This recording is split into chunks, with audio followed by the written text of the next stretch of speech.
Thanks for staying with us. Let's go to Benue State, where the government has charged stakeholders reviewing the climate change draft policy to come up with a comprehensive and effective document.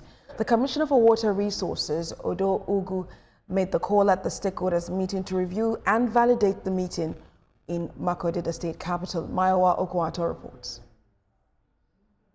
Nomadic and semi-nomadic herders have a long history of migrating and also of building relationship with various sedimentary farming populations, sometimes leading to conflicts over shared natural renewable resources, namely fresh water and land. These the states can relate to. These activities aggravate land degradation and increase the frequency of drought and consequently lead to declining food production.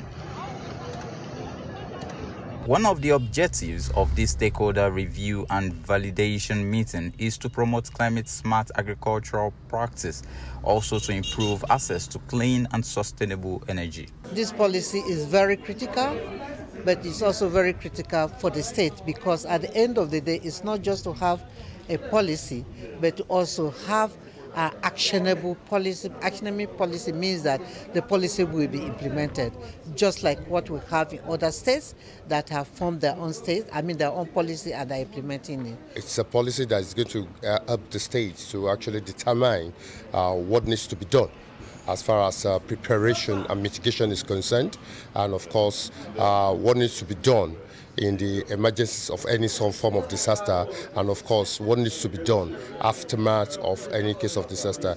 Benue Commissioner for Water Resources, Environment and Climate Change believes that the policy will enhance adaptive capacity, ensuring that communities and ecosystems can cope with climate change impacts. Benue State is always a flash, point state. So we don't take issue of flooding likely in Benue State.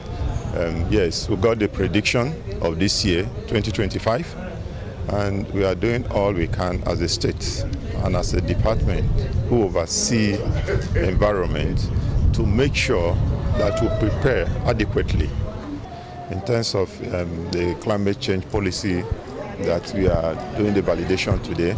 Is a welcome development to the states. The effects of climate change are already evident. Stakeholders is expected to develop and implement adaptive strategies that build resilience and promote sustainable practices. Mayowa Okwato, TVC News, Makurdi.